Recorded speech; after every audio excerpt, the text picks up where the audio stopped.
الحمد لله الحمد لله رب العالمين والصلاة والسلام على سيد الأنبياء والمرسلين وعلى آله وأصحابه وأتباعه وعترته أجمعين أما بعد. أعوذ بالله من الشيطان الرجيم. بسم الله الرحمن الرحيم. يا أيها الذين آمنوا ادخلوا في السلم كافة. آمنت بالله صدق الله مولانا العظيم. آئیے مراد اپنی اور ساری کائنات کے مرکز عقیدت قبلہ اطاعت کعبہ انقیاد ہم بے بسوں کے بس یسوع السلام مرشد اعظم علی یتیموں کے چارہ گر ہیں.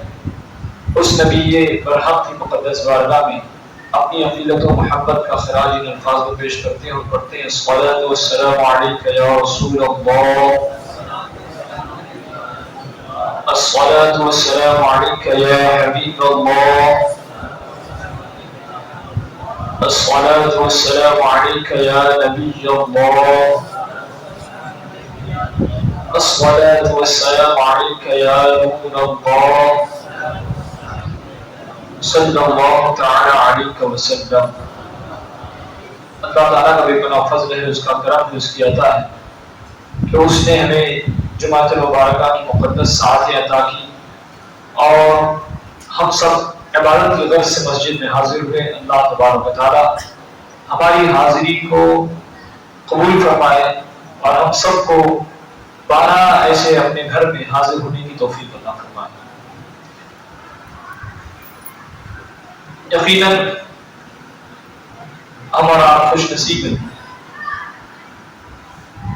کہ اذان کے ہوتے ہی مسجد میں آ جاتے ہیں اور عبادت کی غرض سے آتے ہیں.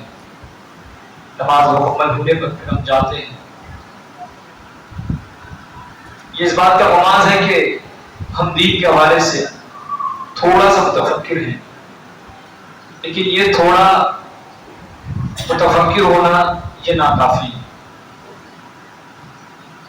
بہت فکر ہونی چاہیے، بہت حساس ہونا چاہیے اور بہت ساری کوششیں ہونی چاہیے. جو پہلے آتے ہیں وہ نماز مکمل ہونے کے بعد ہی جاتے ہیں، لیکن جو بعد میں آتے ہیں وہ نماز ختم ہونے سے پہلے ہی چلے جاتے ہیں.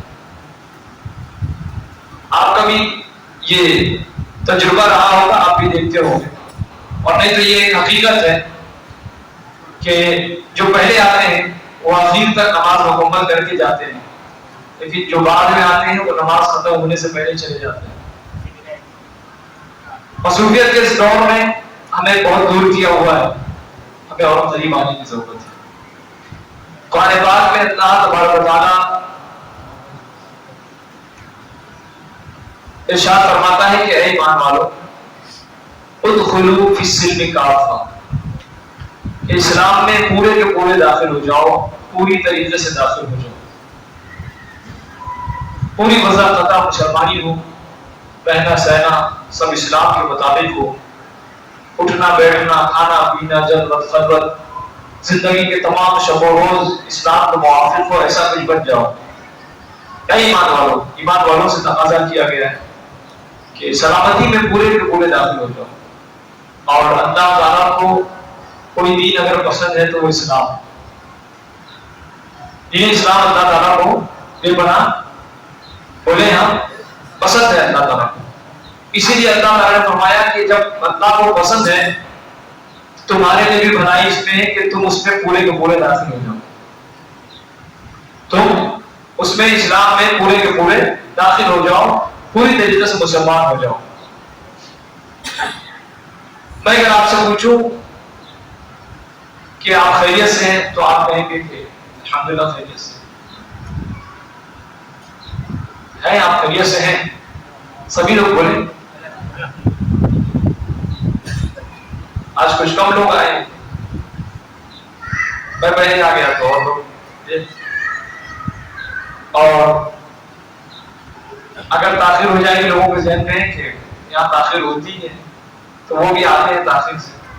اور جس دن یہ پتہ چل جائے کہ 1:30 بجے ہی جو ہے وہ نماز کھڑی ہو گئی تو کتنے بیچارے ماشاءاللہ مسکراتے ہوئے ہنستے ہوئے نماز جمعہ کے بیچارے جو مشکل سے ملتی تھی وہ بھی سمجھ رہے ہیں آپ، اذان ہونے سے پہلے اذان ہونے تک لوگوں کو نہا دھو کر تیار ہو کر آ جانا چاہیے. لیکن محلے میں ہمارے لوگ بڑے جمعہ کے دن بڑے فارغ فرصت ہوتے ہیں، بچہ پالے رہتے ہیں، اذان ہو جاتی ہے، اذان کے بعد پھر وہ شہر نہانے کے لیے گھستے ہیں، پھر 15-20 منٹ نہاتے ہیں، ہفتے میں ایک ہی بار تو ان کو نہانا ہے، سمجھ رہے ہیں؟ تو ظاہر سی بات ہے کہ اس کو ٹائم تو لگے گا ہی، نہانا ہے.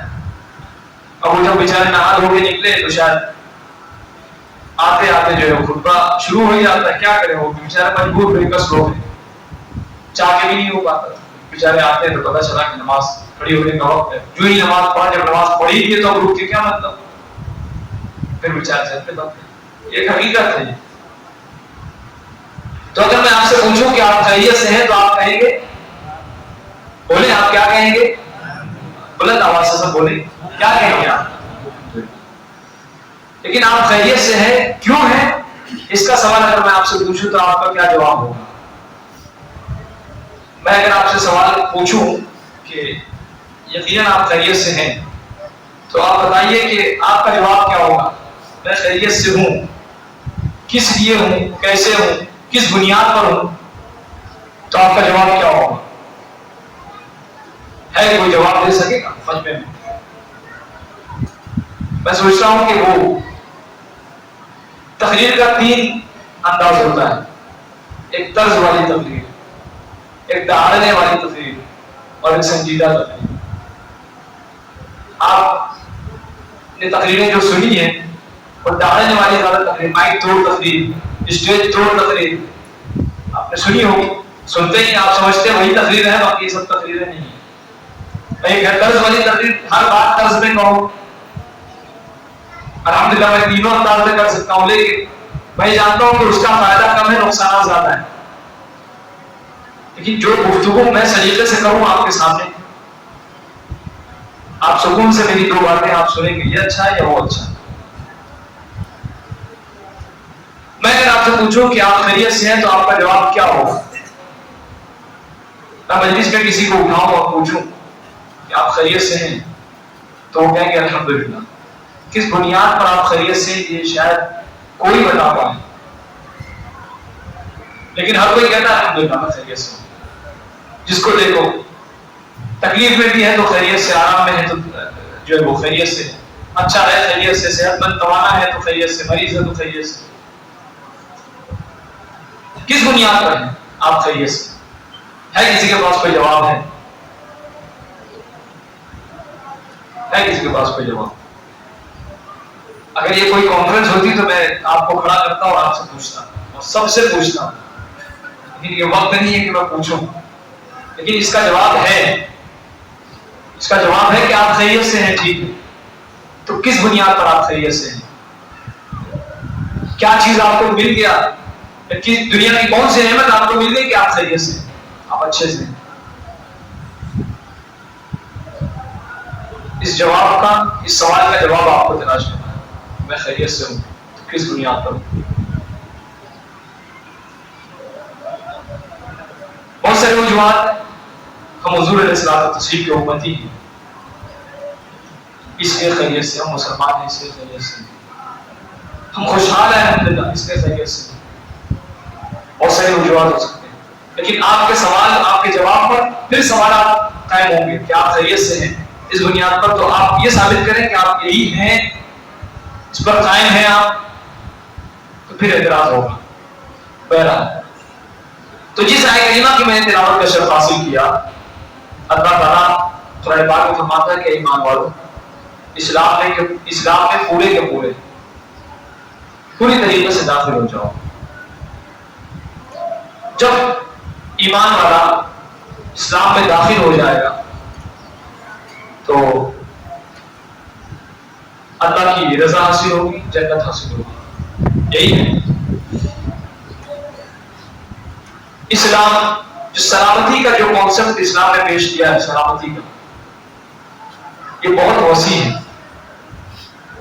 جس سلامتی کی دعوت اسلام پیش کرتا ہے وہ دنیا کے سامنے اس کا کوئی تصور نہیں ہے.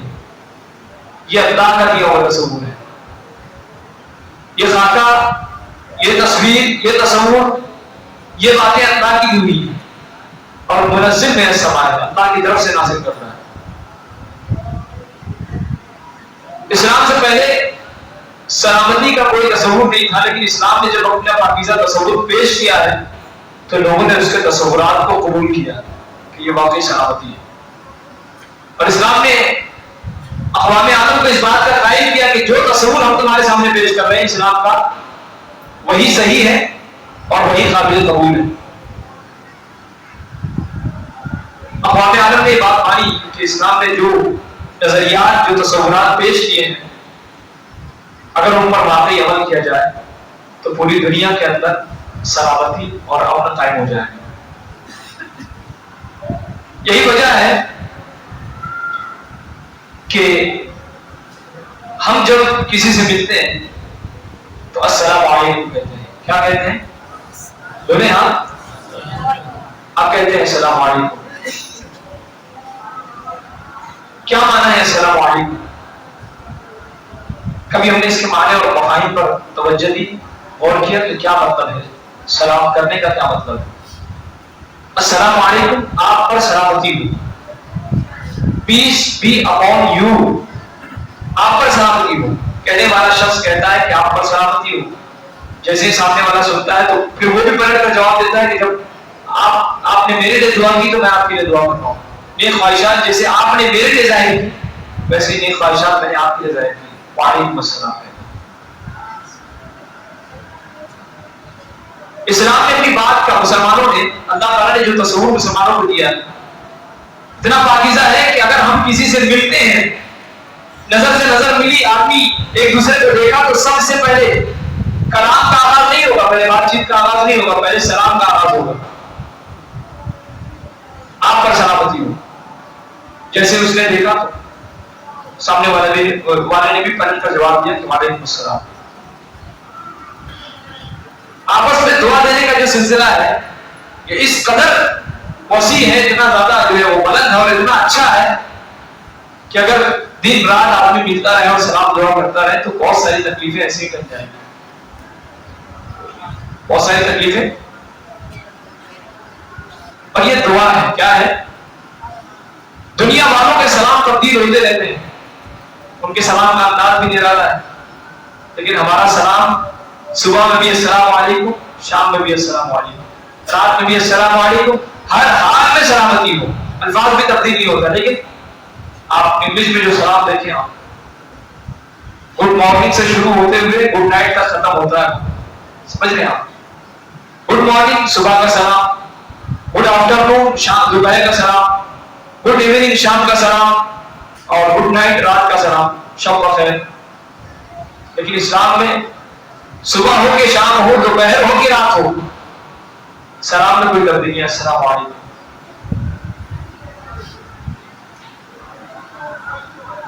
سرکار دو عالم صلی اللہ علیہ وسلم نے بڑا عظیم نسخہ ہمیں عطا فرمایا، سلام کا اچھا نسخہ ہمیں عطا فرمایا.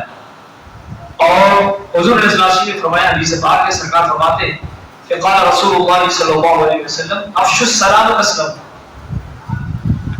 تم سلامتی کو پھیلاؤ، سلام کو پھیلاؤ، سلامتی کی دعا کرو لوگوں کو، سلامتی کو پھیلاؤ، سلام کو پھیلاؤ، رواج دو. تسلیمو، تم سلامتی پاؤ گے، امن پاؤ گے. اس طریقے سے سرکار دو عالم صلی اللہ علیہ وسلم نے ارشاد فرمایا کہ قال رسول اللہ صلی اللہ علیہ وسلم لا تدخلون الجنة حتى تؤمنوا. تم جنت میں نہیں جا سکتے یہاں تک کہ تم مومن ہو جاؤ. کوئی کافر جنت میں؟ کوئی کافر جنت میں؟ بولے آپ بلند آواز سے. ہمارا عقیدہ ہے کہ ہم اللہ کو مانتے ہیں اور اللہ کی بھی مانتے ہیں، اللہ کے حکم سے پروگرانی مانتے ہیں، اس لیے ہم جنت کے حقدار ہیں. کافر نہ اللہ کو مانتا ہے نہ اللہ کی مانتا ہے، نہ اللہ کو مانتا ہے نہ اللہ کی بات کو مانتا ہے. سمجھ رہے ہیں آپ بات کو؟ سرکار فرماتے ہیں کہ تم جنت میں داخل نہیں ہو سکتے یہاں تک کہ تم مومن ہو جاؤ. یہاں تک کہ تم مومن ہو جاؤ. اور سرکار فرماتے ہیں کہ وَلَا تُؤْمِنُوا حَتَّى تَحَابُّوا، اور تم مومن اس وقت تک نہیں ہو سکتے جب تک آپس میں ایک دوسرے سے محبت نہ کرو. بلند آواز سے کہیں. میری تقریر آپ کو جو ہے سب کے اوپر سے جا رہی ہے ایسا لگ رہا ہے، ایسا تو نہیں ہے، ایسا ہے. میں بہت سنجیدگی کے ساتھ سمجھانے کی کوشش کرتا ہوں اور میں آپ کے لیے تقریر تیار کرتا ہوں. سمجھ رہے ہیں بات کو؟ تو آپ اس کو لائٹ لیں گے، اپنی عملی زندگی میں لانے کی کوشش کریں. اچھا ہوتا یہ ہے کہ اب ہم کو سکھایا گیا ہے سلام کرنے کے الفاظ بتائے گئے، السلام علیکم. اگر کسی نے صرف فقط السلام علیکم کہا ہے تو ہم سے توقع یہ کیا گیا، تقاضا یہ کیا گیا کہ ہم کہیں السلام علیکم وعلیکم السلام ورحمۃ اللہ وبرکاتہ. یہ کہا کہ جب تمہیں کوئی تحیت پیش کرے تو تم اس سے پڑھ کر اس سے اچھا تحیت پیش کرو، اس سے اچھا نظرانہ اسے پیش کرو، اس سے اور اچھے انداز میں تم علیہ السلام کا جواب پیش کرو. یہ تقاضا کیا گیا. کیا کرتے ہیں؟ السلام علیکم. سمجھ رہے ہیں آپ؟ یعنی سلام کے بھی الفاظ اس طریقے سے ہم نے چینج کر دیا کہ آپ دعا نہیں کر رہے اس کے لیے بد دعا کریں. جب ملنا تو بد دعا، جب ملنا تو بد دعا.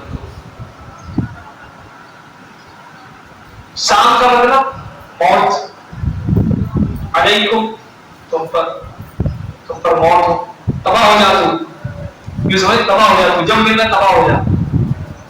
لفظ کے ہیر پھیر سے کام بگاڑ دیا. جب ملنا تب.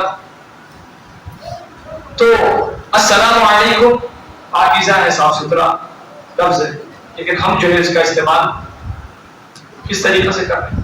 دین سے دوری کا نتیجہ کہ ہمیں السلام کہنا نہیں آتا اور علیکم کہنا نہیں آتا.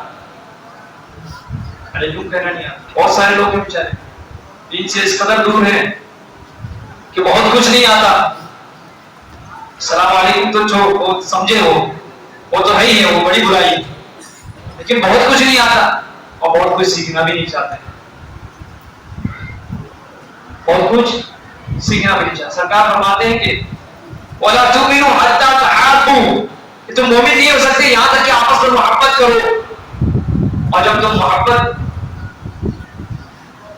کی بات جب سرکار نے کی تو حضور نے فرمایا کہ ایسا ہے کہ محبت بڑھے گی کیسے. سرکار نے نسخہ بھی بتایا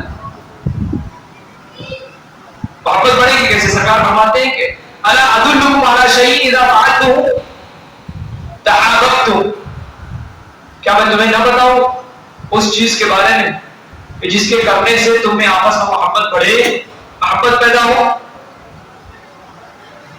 تو سرکار نے فرمایا کہ افشوا السلام بینکم، تم سلام کو اپنے درمیان میں رواج دو. سلام پھیلاؤ، سلام پھیلاؤ، لوگوں کے درمیان سلام عام کرو. ہمارے یہاں تو باتیں ہو جاتی ہیں تو سلام کی جگہ لوگوں نے گالیاں استعمال کرنا شروع کر دی. جب ملا تب گالی، جب ملا تب گالی. تو السلام علیکم تو میں نے مثال پیش کی ہے، لیکن جب ملا تب گالی، جب زبان کھلے تب گالی نکلے. بہت سارے لوگ ہیں جن کی زبان پر گالی ہی ہے. سرکار فرماتے ہیں کہ بات سے پہلے سلام کرو. السلام قبل، حدیث پاک کا ورڈ، السلام قبل الکلام. یہ سب حدیثیں ہمیں یاد ہونی چاہیے. چھوٹی چھوٹی حدیثیں ہیں لیکن بہت کام کی ہیں. سرکار فرماتے ہیں کہ جس نے 40 حدیثیں یاد کی وہ جنت میں داخل ہوا. سرکار کی حدیث ہے. تو السلام قبل الکلام. سرکار فرماتے ہیں کہ بات کا آغاز اس وقت تک نہ کرو جب تک تم سلام نہ کرو. پہلے سلام کرو پھر بات کا آغاز کرو. یہاں پہلے کوئی بات ہو جاتی ہے پھر وہ سلام ہوا تو ہوا، نہیں تو کوئی بات نہیں. اور السلام علیکم ہمیں کہنا نہیں آتا. ابھی میں آپ سے پوچھ لوں کہ آپ نے غسل کیا ہے؟ سبھی لوگوں نے کیا؟ کون کون غسل کیا؟ سب کیے. ماشاءاللہ. غسل مطلب نہانا ہے. غسل کرنا مطلب کیا ہے بتائیں آپ؟ غلط آواز سے بولیں. مجھ کو لگ رہا ہے کہ آپ کو مزاج کی خراب ہو تو آپ بھی بولیں گے. نہانا ہے مطلب اس کا کیا ہے؟ چاہے ہفتے میں آپ ایک بار نہائیں، چاہے روزانہ نہائیں، نہانا تو نہانا ہے نہیں ہے. ہے نا؟ ارے بھائی بلند آواز سے بولیں آپ، ہے۔ اب اگر میں آپ سے پوچھ لوں کہ آپ نے واقعی آپ نہائے، کوئی ایک بالٹی سے نہایا، کوئی 3 بالٹی سے نہایا، جس کے بعد جیسا پانی تھا اس طریقے سے اس کو استعمال کرنا ہے، اور جتنا ہو سکا کھٹاکھٹ پانی جو ہے وہ ڈالتا گیا، پانی بہتا گیا، اور یہ جو ہے فٹافٹ نہا کے تیار ہو گیا۔ ایک بار صابن لگانے کی جگہ 4 بار صابن لگایا۔ بعض لوگ تو ماشاءاللہ ایسے انوکھے رہتے ہیں کہ وہ اچھا سے اچھا صابن لگاتے ہیں لیکن کلر جو ہے نہیں چھوٹتا ان کا، ویسے کہ ویسے ہی رہتا ہے، سمجھ لیں؟ تو بہرحال نہائے۔ اب میں آپ سے پوچھ لوں کہ غسل میں کتنے فرائض ہیں، غسل میں کتنے فرض ہیں، آپ کے پاس جواب ہے اس کا؟ کون کون بتا سکے گا؟ کسے معلوم ہے اور کون کون بتا سکے گا؟ یہ بتائیں۔ میں دیکھ رہا ہوں کہ اب ہاتھ نہیں اٹھتا، بہت سارے لوگ ہیں، کسے معلوم ہے یہ بتائیں؟ بس 2-5 لوگ ہیں۔ کس کو نہیں معلوم ہے وہ ہاتھ اٹھائیں۔ کوئی شرم کی بات تو نہیں، یہ اور ہمارے تو کوئی نئی بات تو ہے، ہمارے تو کوئی نہیں نہ، یعنی نہ جاننا یہ ہمارے تو کوئی نئی بات تو ہے، اور ہم کوشش بھی نہیں کرتے، یہ بھی کوئی نئی بات نہیں ہے، نہیں؟ آپ خود جانتے ہیں، اللہ کے گھر میں ہم بیٹھے ہیں، آپ دل پر ہاتھ رکھے اس چیز کو محسوس کر سکتے ہیں کہ میں نہایا ہوں، لیکن مجھے نہانے کے بارے میں کچھ علم نہیں ہے کہ نہانے میں کون کون سی چیزیں فرض ہیں۔ میں ہر موضوع پر جمعہ میں تقریر کروں، لیکن اس پر آنا بہت ضروری ہے، یہ سب موضوع اٹھانا ضروری ہے، ان پر گفتگو کرنا ضروری ہے۔ سال بھر آپ تقریر سنتے ہیں، کوئی چیزیں عمل میں آتی ہیں، کوئی نہیں آتی، لیکن اسے کون سیکھے گا جو ہمارے لیے ضروری ہے نہیں ہے؟ بتائیں آپ، ضروری ہے کہ نہیں ہے؟ کون کون یہ سمجھتا ہے کہ یہ ضروری ہے؟ ذرا ہاتھ اٹھائیں۔ سبھی سمجھتے ہیں، لیکن کیوں آپ سیکھتے نہیں؟ کیوں آپ سیکھتے نہیں؟ آپ یہ سوچتے ہیں کہ ہم جاہل ہیں، یہ بہت بڑا عذر ہے رب کی بارگاہ میں پیش کرنے کے، پروردگار مجھے کچھ آتا ہی نہیں۔ یہ نہ آنا یا معلومات نہ ہونا یہ کوئی عذر نہیں ہے۔ سب سے بڑا گناہ ہے جہالت، نہ جاننا سب سے بڑا، بولیں آپ، سب سے بڑا کیا ہے؟ سب سے بڑا گناہ ہے نہ جاننا۔ اگر یہ ہوتا تو اللہ اپنے حبیب کو علم کے ساتھ دنیا میں جلوہ گر کیوں فرماتا؟ بتائیں آپ، اگر ہمیں جاہلی رکھنا ہوگا تو پھر علم کی بات کیوں آتی؟ قرآن کیوں دیتا اللہ پاک کا؟ سب سے پہلی وحی جو ہے اقرا، اس کا آغاز ہی کیوں کرواتا ہے پروردگار؟ علم سے پہلے ہمیں جوڑا گیا ہے، پھر عبادت سے جوڑا گیا ہے۔ پہلے علم ہے پھر عبادت ہے۔ علم ہی نہیں ہوگا، عبادت کرتا جائے گا، بہت ساری خامیاں ہوگی، کبھی ہو سکتا ہے کہ عبادت کرتا ہو سال کئی سو سال عبادت کیا، 20 25 50 سال زندگی بھر عبادت کی اس نے، لیکن عبادت کا علم نہیں تھا، اس لیے عبادت اس کے منہ پر مار دی گئی۔ علم ہوگا، عبادت کرے گا تو پروردگار عالم اس میں اس کے ذریعے نجات بن جائے گا۔ میں پتا نہیں ہے کہ غسل میں کتنے فرض ہیں، نہیں پتا ہے، اور آپ کے پاس وقت نہیں ہے کہ آپ اجتماع میں بیٹھے ہیں کچھ سیکھیں، درس بھی ہوتا ہے، درس میں بھی آپ نہیں سیکھتے، نہ بیٹھتے ہیں، 15 منٹ آپ کے پاس وقت نہیں ہے، اور 15 منٹ میں آپ بہت کچھ کر سکتے ہیں، بہت کچھ سیکھ۔ روزانہ اگر آپ بیٹھیں گے، درس تو روزانہ ہوتا ہے آپ کے لیے، اجتماع ہفتے میں ایک بار ہوتا ہے جمعہ کے لیے، اگر روزانہ آپ بیٹھیں گے تو کچھ نہ کچھ ضرور آپ سیکھیں گے۔ سیکھیں گے نہیں سیکھیں گے آپ بتائیں؟ لیکن آپ نہیں کرتے ہیں۔ آپ دنیا کے سب سے مصروف ترین آدمی ہیں، دنیا کے آرام کے دور میں آپ بڑے مصروف لوگ ہیں، اور آپ کے پاس جمعہ کو 2 رکعت کے لیے صرف وقت ہے، آپ کے پاس اس کے بعد وقت نہیں ہے۔ رب کی بارگاہ میں آپ کیا جواب دیں گے؟ کبھی آپ نے یہ سوچا؟ یہ اس رب کی بارگاہ میں قابل قبول ہے کہ پروردگار میں تو جاہل تھا، میں کیا جانتا تھا، کچھ جانتا ہے؟ آپ کو پیاس لگتی ہے تو آپ کو پانی تک پہنچنا ہے ہر ذریعے سے، چاہے موٹر آپ نے لگوا لی ہے، پھر تو سہولیات کا دور ہے، یا تو کنویں تک آپ کو پہنچنا ضروری ہے۔ بن کنویں پر پہنچے آپ وہاں پر بیٹھے بیٹھے کرام تھوڑی وہاں دکھائیں گے، آپ جائیں گے, آپ کو پیاس لگی ہے, آپ کے دل کا تقاضا ہو رہا ہے, آپ کے اعضاء اس بات کو کا تقاضا کر رہے ہیں کہ مجھے پیاس لگی ہے, لہٰذا مجھے کنویں تک پہنچنا ہے, پانی وہاں حاصل کرنا اور پینا ہے, پیاس بجھانا ہے. یہ آپ کا تقاضا ہے, آپ کی ضرورت ہے, آپ اپنی ضرورت کو محسوس کر رہے ہیں, اس لیے پیاس بجھانے کے لیے آپ نے تب کی کوشش کرنی چاہیے. تو آپ یہ عذر پیش نہیں کر سکتے. اور آپ اگر یہ کرتے کہیں گے کہ پیاس تو لگی ہے لیکن کوئی لا کے پانی پلا دے, تو شاید کوئی اگر نہ ملا تو آپ پیاسے ہی مر جائیں گے. آپ پیاسے, اگر آپ نے کوشش نہیں کی اور یوں ہی بیٹھے رہے تو آپ پیاسے ہی بولے ہاں, تو آپ جائیں گے, آپ محسوس کرتے ہیں کہ میری ضرورت ہے, لہٰذا مجھے کو پورا کرنا ہے, میں ہی کر سکوں گا تو کروں گا, کوئی اور کیوں کرے گا. یہی حال علم کا ہے.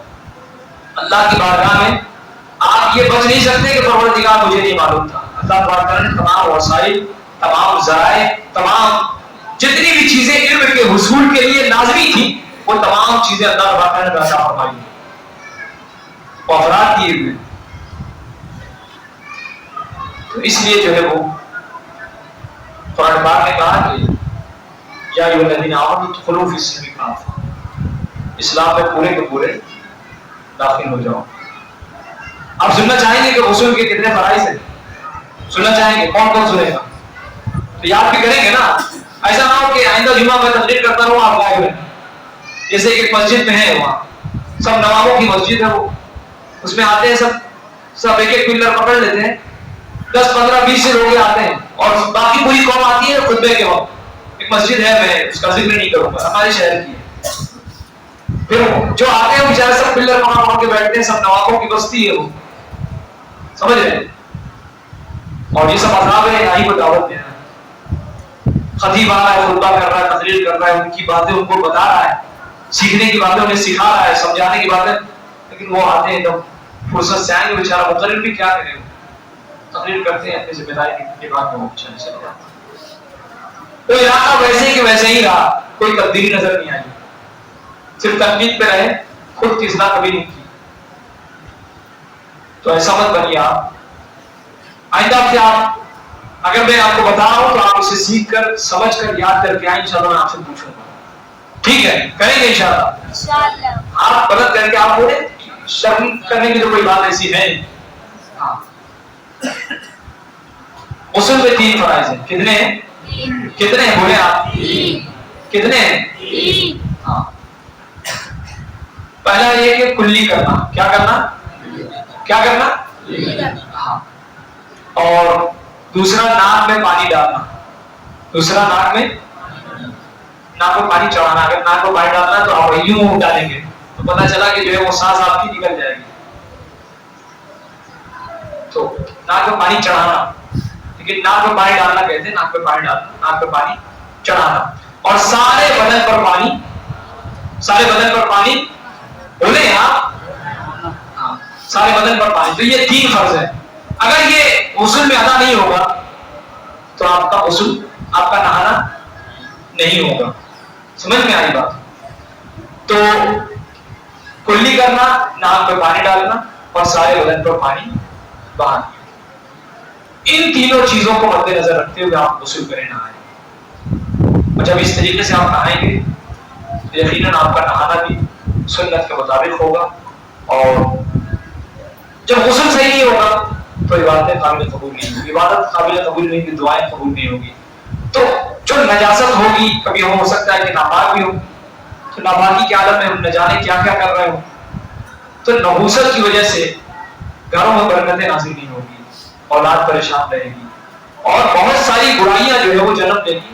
شیطان ہمیشہ ہم پر حاوی رہے گا. جو صاف ستھرا پاکیزہ رہے گا, شیطان کی مجال نہیں ہے کہ اسے آئے اور بہکائے. سمجھ آئی یہ بات؟